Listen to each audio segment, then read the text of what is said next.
Classmate channel में आपका स्वागत है। तो आज हम देखेंगे ईबीएस चैप्टर नंबर 5। चैप्टर का नाम है भोजन, स्वास्थ्य और स्वच्छता। इस चैप्टर से जो भी क्वेश्चन प्रैक्टिस क्वेश्चन और साथ ही साथ इस चैप्टर से जितने भी प्रीवियस ईयर में सीटेट, यूपी टेट और भी अदर स्टेट के टेट में आए हुए हैं क्वेश्चन, उनको देखेंगे। तो चलिए स्टार्ट करते हैं। तो पहला प्रश्न है, निम्न में से कौन अलग है? चील, गिद्ध, शेर या छिपकली? तो इन चारों ऑप्शनों में से जो अलग है वो है गिद्ध। ठीक है। अगला प्रश्न है, गाय के आगे के दांत छोटे क्यों होते हैं? ऑप्शन है ताकि वह घास भूसा सुरख सके, ताकि वह घास भूसा चबा सके, उपयुक्त में से दोनों कथन, या फिर दोनों में से कोई नहीं। तो उसके गाय के जो आगे के दांत छोटे होते हैं उसका रीज़न होता है कि जो घास और भूसा होते हैं उसको आसानी से अपने मुंह में ले ले। ठीक है। अगला प्रश्न है, सांप अपने शिकार को कैसे खाता है? चीर कर, फाड़ कर, निगल कर या काट कर? तो सबने जानते होंगे कि सांप जो अपना शिकार को होता है वो उसको निगल के खाता है। तो ऑप्शन सी है। अगला प्रश्न देखते हैं, निम्न में से कौन सा एक खाया जाने वाला फूल है? बथुआ, सरसों, प्याज, ब्रोकली? तो ब्रोकली एक ऐसा फूल है जिसको हम क्या करते हैं, खाने में यूज़ करते हैं। क्वेश्चन नंबर 5 देखते हैं, टमाटर है एक बीज, फल, फूल या जड़? तो टमाटर क्या होता है? वो एक फल होता है, ना कि बीज या फिर जड़। ठीक है। इसका जो ऑप्शन होगा वो ऑप्शन बी होगा। क्वेश्चन नंबर 6 है, निम्न में कौन सा कथन जो है सत्य है? प्याज का तना और पत्ते खाए जाते हैं, गिलहरी सर्वाहारी होती है, गिद्ध सिर्फ मरे हुए जानवर को खाता है, उपरोक्त में से सभी। इनमें से चारों कथन से कौन से कथन सत्य हैं? तो इसका जो उपरोक्त में से सभी होगा, क्योंकि प्याज का तना और पत्ते दोनों खाए जाते हैं, गिलहरी सर्वाहारी भी होती है, और गिद्ध जो होता है मरे हुए जानवर को खाता है। ये तीनों कथन सत्य हैं, इसलिए हमारा चौथा ऑप्शन सही होगा। अगला प्रश्न है, शकरकंद कैसे खाया जाता है? भूनकर, उबालकर, तलकर या ए और बी? तो शकरकंद को हम क्या करते हैं, भूनकर भी खाते हैं और उबालकर भी खाते हैं। ओके। अगला प्रश्न देखते हैं। क्वेश्चन नंबर 8 है, मिड डे मील की शुरुआत कब हुई थी? 2001, 2002, 2004 और 2006? तो मिड डे मील की जो शुरुआत हुई थी वो 2004 में हुई थी। ठीक है। मिड डे मील में बच्चों से खाना बनवाया जाता है, बच्चों से खाने की सामग्री मंगवाई जाती है, अध्यापकगण खाना पकाते हैं, उपरोक्त में से सही नहीं, उपरोक्त में से कोई नहीं। ठीक है। तो इसका जो सही आंसर होगा वो तो डी ही होगा। ठीक है। ये तो बहुत इजी सा क्वेश्चन है। हमारे भोजन में कितने पोषक तत्व होने चाहिए? हमारे भोजन में कितने पोषक तत्व होने चाहिए? 4, 6, 8, 10? तो हमारे जो भोजन में पोषक तत्वों की जो होनी चाहिए वो होनी चाहिए 6 होनी चाहिए। ठीक है। अगला प्रश्न है, मनुष्य के शरीर के लिए ऊर्जा का प्रमुख स्रोत है? सूर्य, चंद्रमा, कार्बोहाइड्रेट या वसा? तो इसका जो सही आंसर होता है वो मनुष्य के लिए जो ऊर्जा का प्रमुख स्रोत है वो होता है कार्बोहाइड्रेट होता है, और पौधों के लिए क्या होता है? सूर्य होता है। अगला प्रश्न है, निम्न में से किस को शरीर वर्धक भोजन कहा जाता है? कार्बोहाइड्रेट, प्रोटीन, विटामिन या फिर वसा? तो प्रोटीन को क्या कहते हैं? शरीर का वर्धक भोजन कहा जाता है। तो इसका जो ऑप्शन होगा वो बी। अगला प्रश्न है, निम्नलिखित कार्यों पर विचार कीजिए। इस पोषक तत्व से हमें ऊर्जा मिलती है, यह हमारे शरीर के अंगों को बाहरी झटकों से बचाता है, उपरोक्त कार्य निम्न में से किस पोषक तत्व से संबंधित है? वसा से संबंधित है, कार्बोहाइड्रेट से, जल से या प्रोटीन से? तो इसका जो सही कार्य है वो है ए, वसा से संबंधित है। अगला प्रश्न है, निम्नलिखित में से कौन सा पोषक तत्व हमें कोई पोषक प्रदान नहीं करता किंतु फिर भी वह हमारे संतुलित आहार का अहम हिस्सा है? खनिज, रुक्षांश, प्रोटीन और विटामिन? तो इसका जो सही आंसर होगा रुक्षांश। ये कोई भी पोषक प्रदान नहीं करता है, फिर भी ये हमारे शरीर के लिए काफ़ी अहम होता है। अगला प्रश्न है, जल के कार्यों पर विचार कीजिए। जल हमारे शरीर के अंदर पोषक तत्वों को अवशोषित करता है। जल हमारे शरीर से अपशिष्ट पदार्थों को बाहर निकालने में मदद करता है।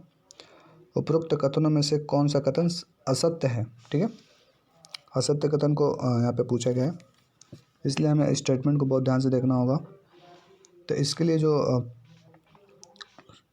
देखते हैं कि कौन सा कथन असत्य हो सकता है। तो पहला है, जल हमारे शरीर के अंदर पोषक तत्वों को अवशोषित करता है और जल हमारे शरीर से अपशिष्ट पदार्थों को बाहर निकालने में मदद करता है। इनमें से कौन सा कथन असत्य है?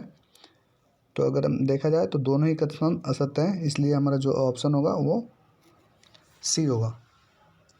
अगला प्रश्न है, चटनी बनाना, जैम बनाना, अचार बनाना प्रतिक्रिया से संबंधित है। भोजन के संरक्षण से, भोजन के पकाने से, मनुष्य की पाक कला से, या फिर सभी? ऑप्शन सही है, या मतलब सभी ऑप्शन से संबंधित है। तो इसका जो सही आंसर होगा कि भोजन के संरक्षण से, ऑप्शन ए। अगला प्रश्न है, कितने तापमान पर दूध का पाश्चुरीकरण होता है? 62.8 डिग्री, 71.7 डिग्री सेल्सियस, दोनों पर, दोनों में से किसी एक पर? तो इसका जो सही आंसर है वो पहले तो डी तो कट जाएगा क्योंकि इसका ऑप्शन ही गलत दे रखा है। ठीक है, और इसका जो सही आंसर होगा वो होगा दोनों पर। अगला प्रश्न है, किस क्षेत्र के लोग मछली और चावल ज़्यादा खाते हैं? उत्तरी क्षेत्र, दक्षिणी क्षेत्र, तटीय क्षेत्र, उत्तर पूर्वी क्षेत्र? तो किस क्षेत्र के खाते हैं? तो तटीय क्षेत्र के लोग खाते हैं ज़्यादा। जैसे इंडिया में देखा जाए तो जो बंगाल के लोग ज़्यादा इस तरह के भोजन खाना पसंद करते हैं। ठीक है, अगला प्रश्न देखते हैं। इसका है सुमेल करने के लिए, मिलान करने के लिए है। असोम, सामने मासोटेंगा, गुजरात खांडवी, नागालैंड मोमोस और मेघालय तुंगतप। इसमें इसको मिलान करना है। तो इसका जो सही आंसर होगा वो होगा ए, यानी कि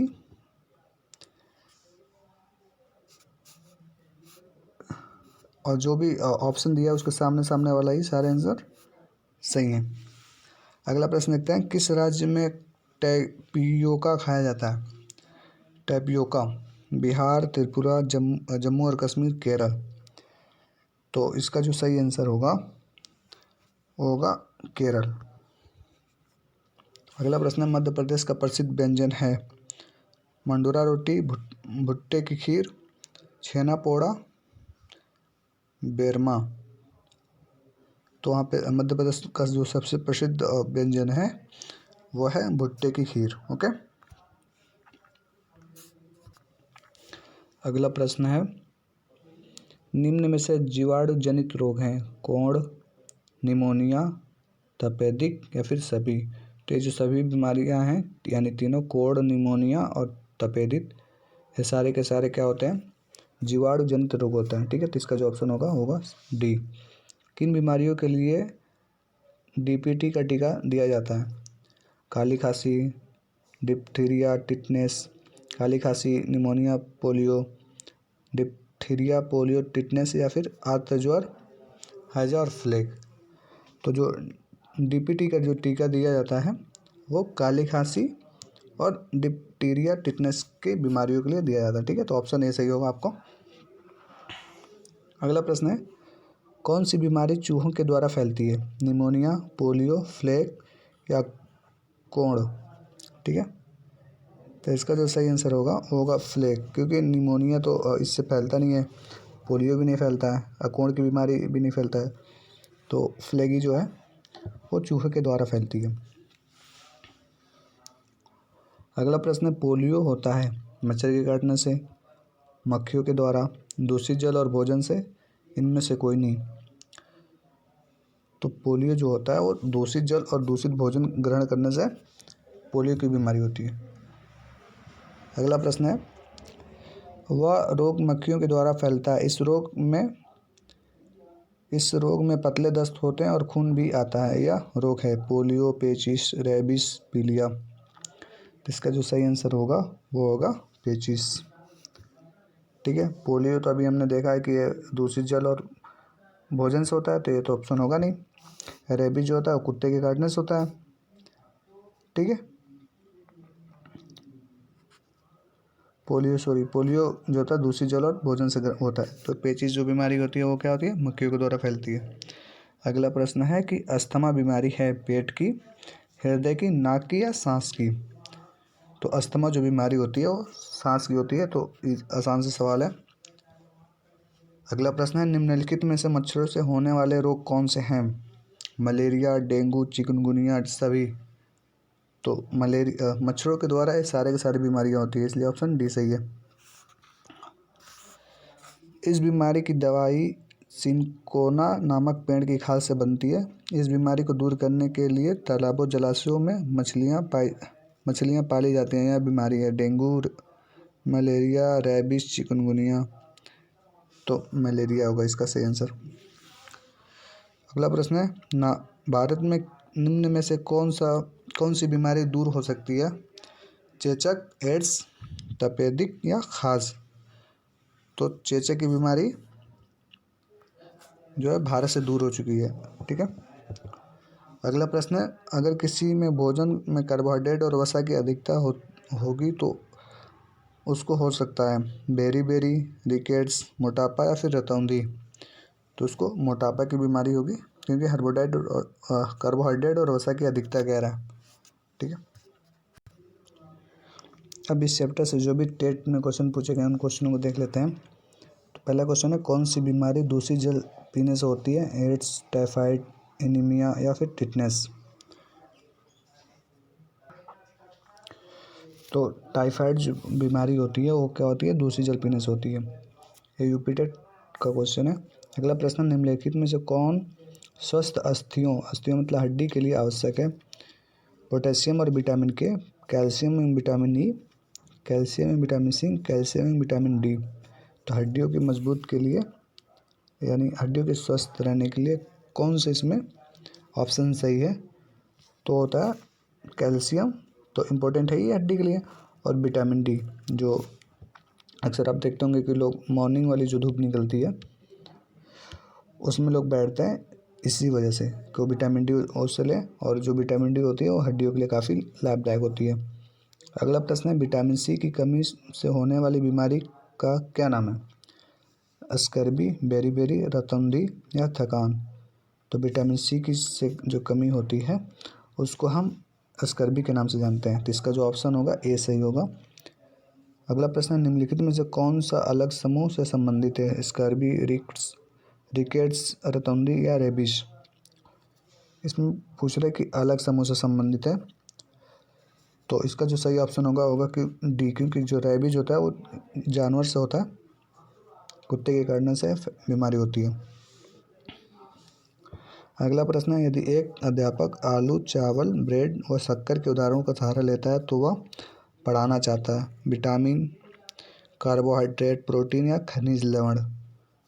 तो अगर एक अध्यापक इन सबको अपने उदाहरणों में नाम लेता है तो क्या पढ़ाना चाहता है, तो कार्बोहाइड्रेट के बारे में पढ़ाना चाहता है। अगला प्रश्न है, कुनैन नामक दवाई प्राप्त होती है नीलगिरी के पौधे से, एकोनाइट के पौधे से, सिरकोना के पौधे से या जलीय पौधे से। तो कुनैन नामक जो दवाई प्राप्त होती है वो होती है सिनकोना के पौधे से। अगला प्रश्न है, किस विटामिन की कमी से रक्त का थक्का नहीं जमता है। ठीक है, के, बी, डी और ए। तो विटामिन के एक ऐसा विटामिन है कि इसकी वजह से खून में जो होता है थक्का नहीं जमता है। और इस अगला प्रश्न है, प्रश्न नंबर 8, दूध का पास्चुरीकरण कैसे किया जाता है। 100 डिग्री सेल्सियस पर 15 मिनट तक या 19 डिग्री सेल्सियस पर 5 मिनट तक गर्म करके, 100 डिग्री सेल्सियस पर 15 मिनट या 90 डिग्री पे 32 मिनट गर्म करके 71 डिग्री सेंटीग्रेड से 15 मिनट तक, या फिर 62 डिग्री सेंटीग्रेड पर 5 सेकंड तक गर्म करके, और 71 डिग्री सेंटीग्रेड पर 15 सेकंड तक, या फिर 62 डिग्री सेंटीग्रेड पर 32 मिनट तक गर्म करके। तो इसका जो सही आंसर होगा वो होगा डी, 71 डिग्री सेंटीग्रेड पर 15 सेकंड तक, या फिर 62 डिग्री सेंटीग्रेड पर 32 मिनट तक गर्म करके दूध का पाश्चुरीकरण किया जाता है। अगला प्रश्न है, क्वाशियोकर नामक रोग की कमी से होता है, किस कमी से ये बीमारी होती है? तो ये जो होता है प्रोटीन की कमी से होता है। अगला प्रश्न है, हमारे पर्यावरण को बचाने के लिए 3 प्रकार के आहार हैं। कम उपयोग, पुनः चक्रण, पुनः निर्माण। पुनः उपयोग, पुनः चक्रण, पुनः निर्माण। कम उपयोग, पुनः चक्रण, पुनः उपयोग। कम उपयोग, पुनः चक्रण, पुनः संरचना। ये ट्रिपल आर बहुत इम्पोर्टेंट है, इसका फुल फॉर्म मैं आपको बताता हूँ। तो प्रश्न है 10, हमारे पर्यावरण को बचाने के लिए 3 प्रकार के आहार हैं। तो पहला होता है रेड्यूस, रेड्यूस मतलब होता है कम उपयोग। तो फिर दूसरा होता है रिसाइकल, रिसाइकल में होता है पुनः चक्रण। और फिर होता है रीयूज, रीयूज यानी पुनः उपयोग। तो इसका जो ऑप्शन होगा सी सही होगा। ठीक है। अगला प्रश्न है, वायरस विषाणु संक्रमण से होने वाले रोग हैं, टाइफाइड, हैजा, जुकाम, मलेरिया। तो वायरस यानी विषाणु से कौन सी बीमारी होती है? तो होती है जुकाम। समुद्री शैवाल किसका महत्वपूर्ण स्रोत है? क्लोरीन, ब्रोमीन, आयोडीन या लोहा? तो आयोडीन का महत्वपूर्ण स्रोत है। ओके, तो आज के लिए इतना ही, फिर मिलते हैं एक नए वीडियो में। तब तक के लिए धन्यवाद। अगर वीडियो आपको अच्छी लगे तो इसको लाइक और सब्सक्राइब कर दीजिए, तो और साथ ही साथ अपने दोस्तों में भी शेयर कर दीजिए। और आपको वीडियो कैसी लगी इसको कमेंट करके बताइए। ओके, धन्यवाद।